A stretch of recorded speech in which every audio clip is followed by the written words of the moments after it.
राम राम दोस्तों। आज इस वीडियो में हम लोग डिस्कस करेंगे आज जो हमारा होनासा कंपनी का शेयर लिस्ट हुआ है उसके बारे में। होनासा बेसिकली हम होनासा को नहीं जानते होंगे, लेकिन मामाअर्थ को हर कोई जानता होगा क्योंकि उसके प्रोडक्ट्स काफ़ी ज़्यादा फेमस है। होनासा कंपनी का ही एक प्रोडक्ट है मामाअर्थ। मामाअर्थ कोई कंपनी नहीं है, मामाअर्थ सिर्फ एक प्रोडक्ट का नाम है। ठीक है, इस होनासा कंपनी के और भी बहुत सारे प्रोडक्ट्स हैं, लेकिन सबसे ज़्यादा फेमस मामाअर्थ है। ठीक है, तो इसका आज शेयर जो है वो हमारा स्टॉक एक्सचेंज पे लिस्ट हुआ था। तो देखते हैं इसकी परफॉर्मेंस के बारे में और हम लोगों ने मैंने इसमें क्या ट्रेडिंग की है। ठीक है, तो अब हम लोग जाते सीधा ज़ीरोधा पे।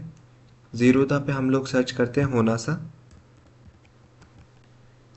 ये रही हमारी होनासा कंपनी, ये हमने देखा इसका चार्ट। ठीक है, तो मैं आप लोगों को पहले इस बात से अवेयर करा दूं कि ये इसके में कुछ प्रॉब्लम आ रही है।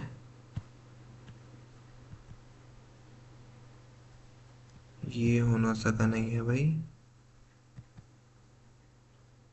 ओके। तो इसमें देख रहे होगे कि ऊपर ये होनासा लिखा हुआ है और होनासा कंपनी का जो शेयर है वो 10 बजे लिस्ट हुआ है। तुम तो कोई भी बोल सकते हैं भाई, स्टॉक मार्केट तो सुबह 9:15 बजे से ओपन हो जाता है। ये बात तो आपको पता ही होगी, और नहीं पता होगी तो आप पता कर लीजिए। स्टॉक मार्केट में जो ट्रेडिंग है वो 9:15 बजे से स्टार्ट हो जाती है।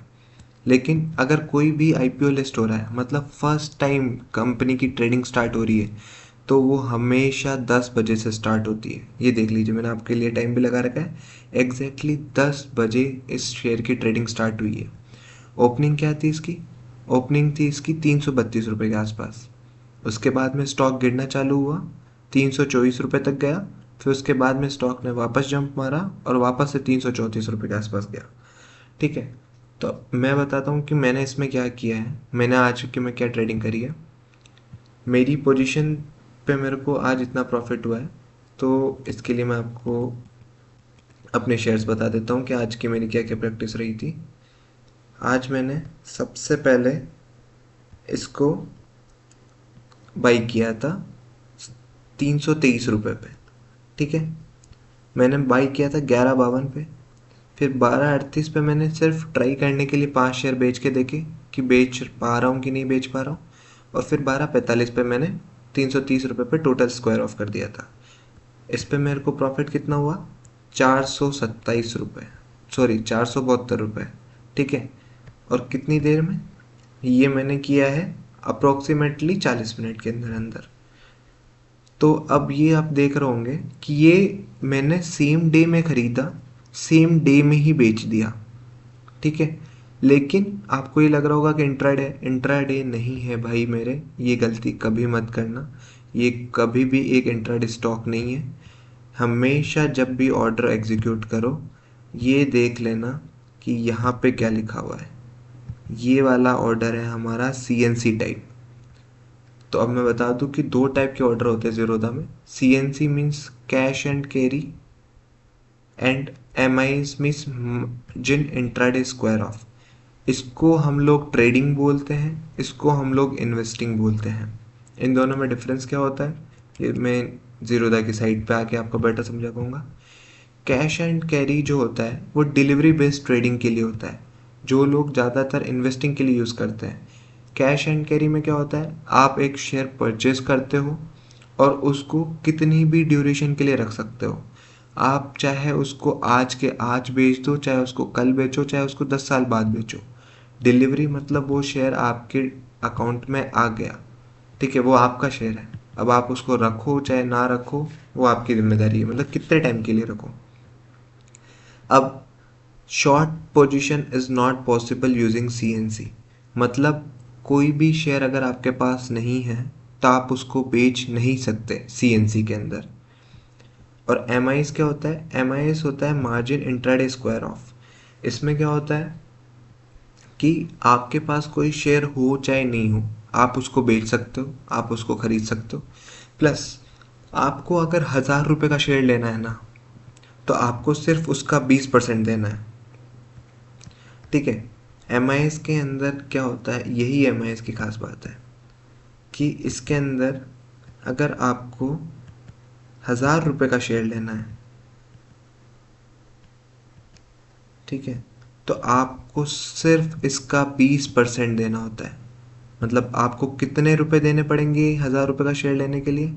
सिर्फ और सिर्फ ₹200, ठीक है। प्रॉफिट हुआ तो भी आपका, लॉस हुआ तो भी आपका, और प्रॉफिट और लॉस किसके हिसाब से होंगे? इस ₹1000 के हिसाब से होंगे, ठीक है। तो ये अभी हम लोग इसका डिस्कशन नहीं करेंगे, अभी हम लोग आईपीओ का डिस्कस कर रहे हैं। तो आईपीओ के अंदर जिस दिन हमारा आईपीओ लिस्ट होता है, जैसे होनासा कंपनी का आज लिस्ट हुआ था, तो होनासा में सिर्फ और सिर्फ हम लोग सीएनसी ऑर्डर ही एग्जीक्यूट कर सकते हैं। आप इंट्राडे नहीं कर सकते, मतलब आपको वो शेयर परचेज ही करना पड़ेगा। अगर आपको वो शेयर बेचना है तो आपके अकाउंट में वो शेयर होना चाहिए। मतलब अगर आपको आईपीओ में वो शेयर मिला है तो ही आप उस शेयर को बेच सकते हो, वरना आप उस शेयर को नहीं बेच सकते। तो जिनको भी आईपीओ में शेयर मिला था, कॉन्ग्रेचुलेशन टू देम, ठीक है। उन्होंने ये शेयर मेरे को बेचा ₹323 में। उनको शेयर कितने में मिला था? ₹324 में। उन्होंने लॉस लेके मेरे को 323 में बेचा, मैंने प्रॉफिट लेके 330 में वापस बेच दिया, ठीक है। इसको बोलते हैं शॉर्ट टर्म ट्रेडिंग। मैंने आज लिया, आज के आज ही बेच दिया। शॉर्ट टर्म ट्रेडिंग की ऐसी कोई डेफिनेशन नहीं है, मतलब आप बहुत ही छोटे ड्यूरेशन के लिए ट्रेड कर रहे हो, ठीक है। लेकिन ऑर्डर कौन सा लिया? सीएनसी। मैं चाहता तो मैं इन 75 शेयर को 10 साल के लिए भी रख सकता था, लेकिन मेरे को आज अच्छा प्रॉफिट मिल रहा था तो मैंने बुक कर लिया। मैं आपको सजेस्ट नहीं करूँगा कंपनी का शेयर, ये जस्ट मैं एक ट्रेडिंग ओवरव्यू देने के लिए आपको ये सारी चीज़ें बता रहा था, ठीक है। तो अभी आप देख भी सकते हैं कि जो मेरे ऑर्डर्स हैं वो ये हैं, मेरी पोजीशंस। आज मेरे को इतना प्रॉफिट हुआ। अब ये बिल्कुल मत सोचिएगा कि ये पूरा का पूरा प्रॉफिट मेरे अकाउंट में आ जाएगा, नहीं। इसमें से जो मैंने कल आपको वीडियो बताई थी उसके हिसाब से मेरा टैक्सेस कटेंगे अप्रॉक्सीमेटली 0.3% टैक्स। 0.3% किसका? मेरे एलटीपी का, मतलब जिस प्राइस पे मैंने बुक किया है, ठीक है। प्राइस क्या थी? ₹323। 323 का 0.3% कितना होता है? अप्रॉक्सीमेटली ₹1 होता है ना। तो ये हमारा, हम लोग जीरो द ब्रोकरेज कैलकुलेटर से कैलकुलेट कर सकते हैं कि आज जो मैंने प्रॉफिट कमाया है उसके हिसाब से मेरे को कितने रुपए मिलेंगे। तो ये अभी आप देख पा रहे होंगे कि मैंने 75 शेयर लिए थे 323 पे, 323 पे 323.65 पे मैंने 75 शेयर लिए, और अप्रॉक्सीमेटली राउंड फिगर के लिए मैं 330 ही मान रहा हूँ उसको भी। ये 329.30 है लेकिन 5 ही शेयर है, तो इसके लिए इसको राउंड फिगर करने के लिए मैं इसको 330 ही कर रहा हूँ। तो मैंने अप्रॉक्सीमेटली 330 पे इसको सेल कर दिया। टोटल टैक्स एंड चार्जेस कितने लगे? 70.92। मेरे अकाउंट में कितने आएंगे? ₹405। ये ₹70 कहाँ गए? देश की भलाई के लिए, ठीक है। ये आप वैसे भी कैलकुलेट कर सकते हैं, अगर आप मेरी कल की वीडियो देखेंगे तो आपको पता लग जाएगा कि अप्रॉक्सीमेटली 0.3% ऑफ बाइंग वैल्यू जो है हमारा टैक्स में चला जाता है, अगर आपकी जो बाइंग क्वांटिटी है वो 20-25 हज़ार से ऊपर की है।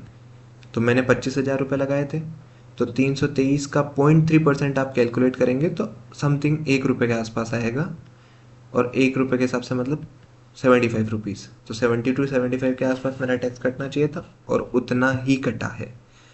यहाँ से आप देख सकते हैं। तो इसके लिए आप मेरी प्रीवियस वीडियो रेफर कर सकते हैं। अगर आपको आईपीओ की ये डिटेल्स अच्छी लगी हो तो kindly like, subscribe and share this video for the further knowledge. Thank you so much.